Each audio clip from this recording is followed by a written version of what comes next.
बताओ भाई कहाँ तक पहुंचे थे numericals?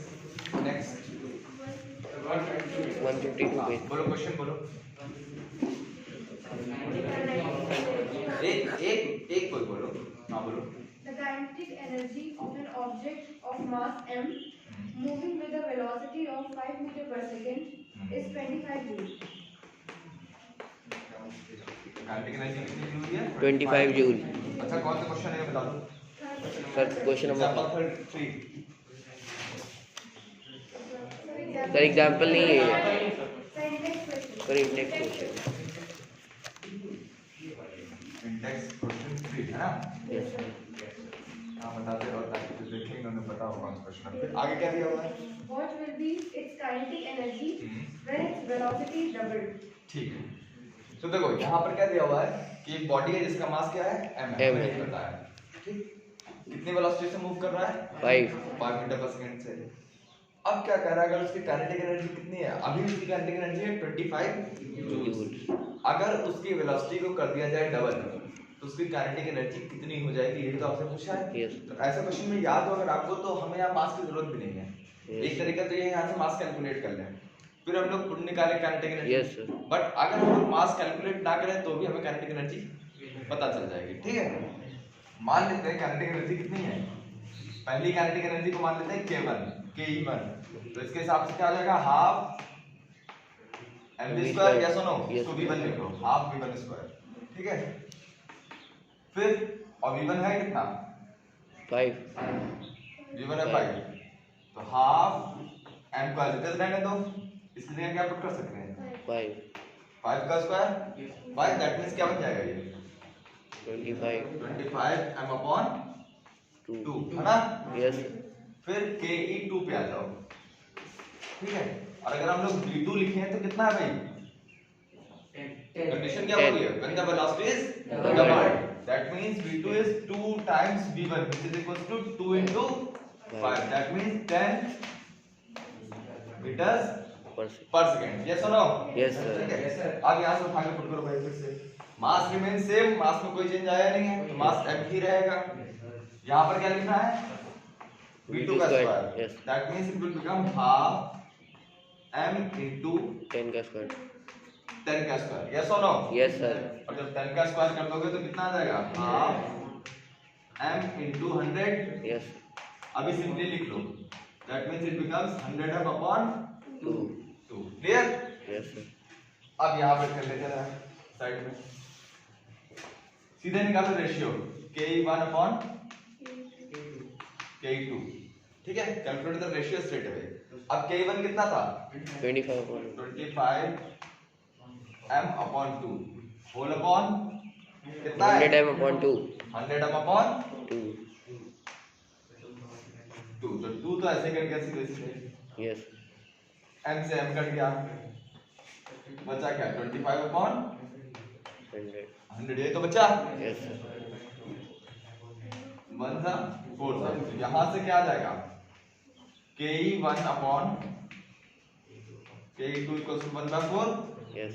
which implies that ke2 equals to 4 times ke1 और ये कितना था? 25 था। Yes sir. that means the new kinetic energy will be 100 joule. 100 joules। clear? Yes. समझ में आई बात? Yes. Sir, what will be its kinetic energy when its velocity is increased 3 times?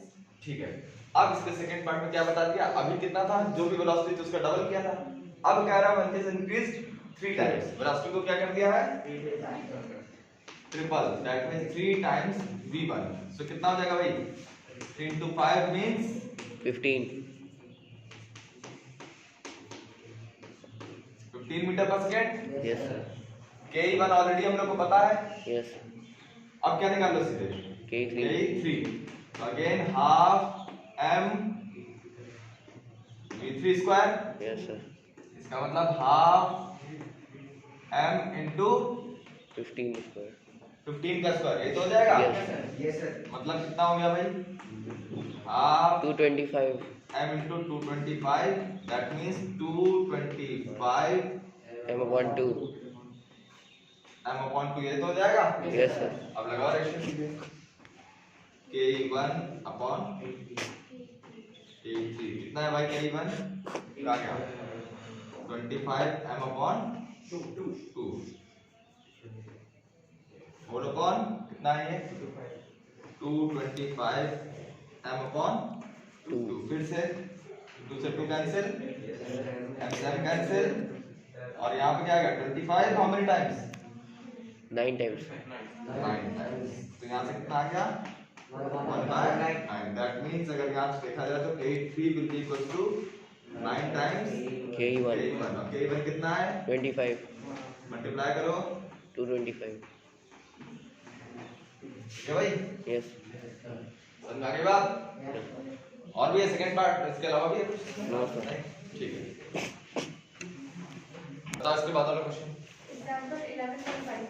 Example 11.5 बताओ क्या कहता है Find the energy possessed by an object of mass 10 kg mass is 10 kg 10 kg then when it is at a height of 6 meter above the ground.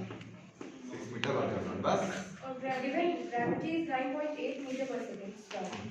g has been given as 9.8 8 anything else no so अब height की वजह से कौन सी energy होती है potential energy potential energy होती है तो पोटेंशियल एनर्जी का फार्मूला लगा देंगे क्या होगा फार्मूला mgh mgh तो सिंपली मल्टीप्लाई करना है m is 10 g is 9.8 into 6 multiply करो भाई जल्दी से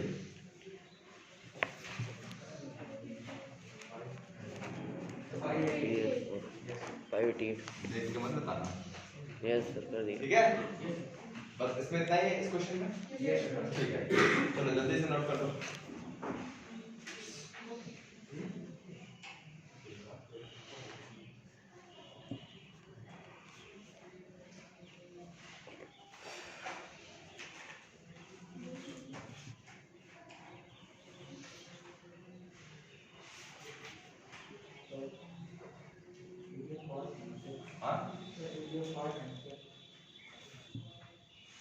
सर वीडियो पॉज नहीं किया अच्छा तो कर लो क्या है Example 11.6.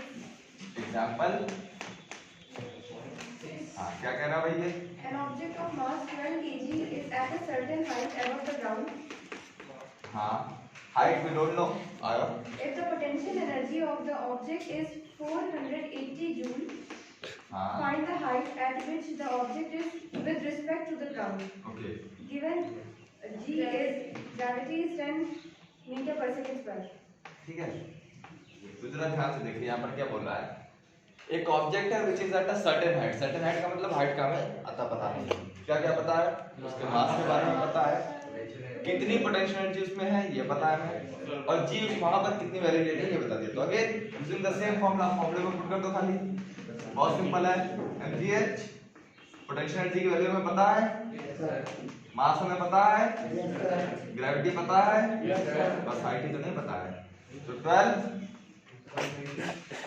what is that and ये आप लोग that means height becomes 4 meters so the object is at a height of 4 meters above the ground ये लिख लीजिएगा स्टेटमेंट में लास्ट में ठीक है the object is at a height of 4 meters above the ground clear ठीक है note it down बताओ Two girls, each of weight 400 Newton. हाँ ठीक है two girls are there मान लेते हैं the weight of the first girl is W1 कितना है 400 ठीक है then what is the weight of the next girl Climb up a rope through a height of 8 meters. what is the weight of the other one each of them is 400 meters ठीक है इन दोनों का wait कितना है 400 फिर क्या कह रहा है Climb up a rope through a height of 8 meters. एक रोप पे क्लाइंब करते हैं जिसकी हाइट कितनी है 8 metre then We name one of the girl A हाँ and the other B. Okay Girl A takes 20 seconds while B takes 50 seconds to accomplish this task. पहली वाले ने लिए 15 second and second one 50 seconds. 50 second ठीक है अगर A B बोला है तो उसको डब्ल्यू ए डब्ल्यू बी भी लिख लेते हैं हम लोग ठीक है क्योंकि girl A and girl B बोला है। तो देखो फिर से मैं बताता रहा हूँ, क्वेश्चन में क्या क्या बता दिया। 2 गर्ल्स आर देयर, दोनों का वेट बराबर है। 400 न्यूटन पहले वाले का भी है, 400 न्यूटन दूसरे वाले का भी है। फिर क्या कह रहा है, एक रोप है जिसपे दोनों क्लाइंब कर रहे हैं, रोप भी सेम है, they are climbing the same height, ठीक है, but they are doing it in different times. And now what we have to compare power, ठीक है, पावर कंपेयर करनी है। तो पावर का फॉर्मूला क्या होता है, वर्क अपॉन टाइम होता है। तो यहां से पहले हम लोग क्या निकालेंगे, वर्क डन बाय देम और टाइम दोनों का अलग अलग दिया हुआ है, ठीक है।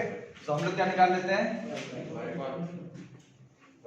वर्क डन बाय ए क्या हो जाएगा, यहाँ पे mgh लिखेगा क्योंकि वेट है, अगेंस्ट द ग्रेविटी काम हो रहा। तो mg तो ऑलरेडी दिया हुआ है हमें, वेट तो ऑलरेडी दिया हुआ है, सिर्फ हमें क्या करना है, हाइट से मल्टीप्लाई करना है, s into s ऐसे समझ लो, force is already given and s we have over here 8। So हम लोग क्या कर लेंगे, 400 into 8 कितना आ जाएगा, 3200 joules। This is the work done by girl A। Similarly will calculate the work done by girl B। तो वो भी कितना आ जाएगा, again 400 into 8 that is 3200 joules। अब हम लोग निकालते हैं power consumed by the girl A। Power का फॉर्मूला क्या होता है, वर्क अपॉन टाइम। तो यहाँ पे लिख दीजिए भाई वर्क अपॉन टाइम। तो वर्क डन कितना है, girl A 3200 and what is the time taken by her, 20 second. 20 seconds. तो कितना हो गया भाई, ये कट गया 160 किलो वाट बाय किलोवाट वाट, ठीक है। सिमिलरली अगर गर्ल B का निकालेंगे तो कितना हो जाएगा, again work upon time, work done by her is 3200 joules, time taken by her is 50 seconds. अब इसको सॉल्व कर लो भाई, कितना आ जाएगा, 64 वाट, ठीक है। So who consumes more power, a girl a, ठीक है। So you can write the statement जो क्वेश्चन में पूछा गया है, who uses more power or who consumes more power, girl A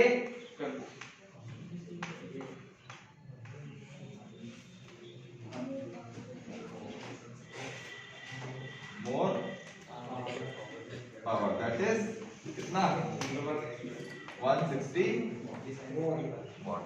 clear, समझ में आ गई बात, yes sir. Good out, note it down.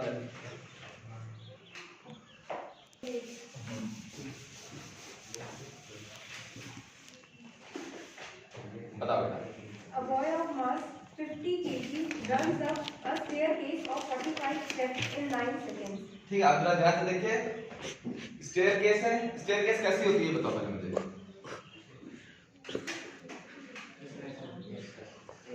ऐसी होती है स्टेयरकेस, ठीक है। कितने स्टेप्स हैं, 45 स्टेप्स हैं, इस पे चढ़ के जा रहा है, ठीक है। और कितनी देर में, 9 सेकेंड्स। अब बताइए, If the height of each step is 15 centimeter, find his power. ठीक है। अब ये हाइट जो है ना, देखो स्टेप्स में हाइट कैसे बढ़ रही है, हाइट ऐसे नहीं बढ़ती है, हाइट तो हमेशा वर्टिकल लेते हैं ना हम लोग, यस तो ये हाइट लेंगे ना, यस। और हर एक स्टेप की हाइट कितनी है, 15 सेंटीमीटर। अब हमें बताना है कि कितनी पावर उसने यूज की, Gravity is 10 meter per ठीक है। second. हाँ, और जी कितना दिया हुआ है, 10 meter per second. 10 मीटर पर सेकंड स्क्वायर। तो यहाँ पे कौन सी एनर्जी यूज बढ़ रही है, पोटेंशियल Potential बढ़ेगी सर, वो नीचे। इंक्रीज कर रही है ग्राउंड से। Yes. तो हम लोग क्या करेंगे, जो मैक्सिमम हाइट पे एनर्जी होगी वो क्या होगी, टोटल एनर्जी के सम में बराबर आएगा। तो हम लोग मैक्सिमम हाइट पे एनर्जी निकाल लेते हैं। Yes. तो पहले तो हमें ये पता करना पड़ेगा जो मैक्सिमम हाइट कहाँ तक गया, यस सर। ठीक है।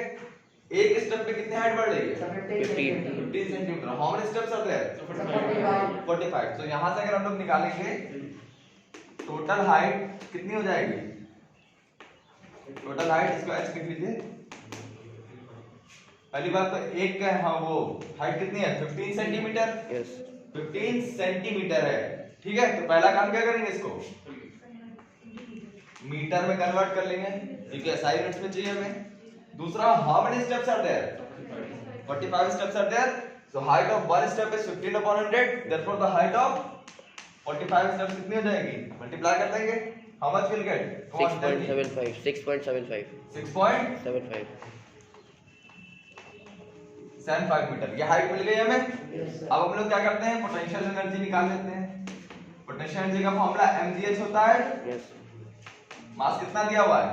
10 50 kg. 50 kg. yes और g कितना है? 10. और हाइट कितनी निकाली है? 6.75 75. Come on, multiply it and tell me the answer. 33.75 33. 3375 ये आ रहा है 3375. So 0.7. बेटा दो जीरो भी हैं. Yes, sir. ठीक है. 3375 joule जूल्स. आई बात समझ में. लेकिन हमें क्या निकालना है? पावर. पावर कैसे निकलेगी? work upon time work upon time time. The work done is 3375 and in how many seconds? 9 9 seconds. बताओ भाई कितना आएगा?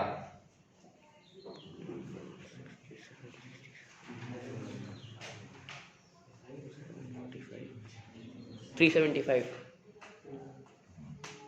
So the answer is 375 watt watt. Clear? Note it down. जल्दी से करो. लास्ट एग्जांपल से करा दो. ठीक है? क्लियर हो? yes sir everyone. Yes, sir. चलो बताओ last. 11.9. Wait.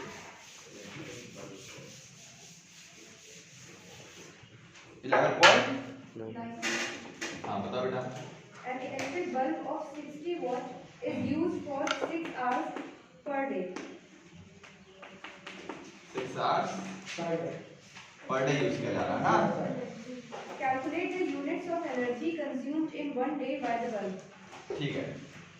Units of energy that means commercial unit की बात कर रहा है. तो Yes. कमर्शियल यूनिट में क्या होता है? किलोवाट आवर होती है. That Yes. Means we need the power in kilowatt Kilowatt. And time in hours. ठीक है. सो टाइम तो ऑलरेडी आवर्स में दिया हुआ है. 6 एक ही दिन का निकालना है हमें. एनर्जी कंज्यूम्ड इन 1 डे ना. तो टाइम तो ऑलरेडी दिया हुआ हमें 6 hours per day. But power किसमें दी हुई है? वॉट में. And we need to convert this into kilowatt. तो भाई वापस आ जाते हैं. पावर कितना है? 60 वॉट. किलोवाट में चेंज करने के लिए क्या करेंगे?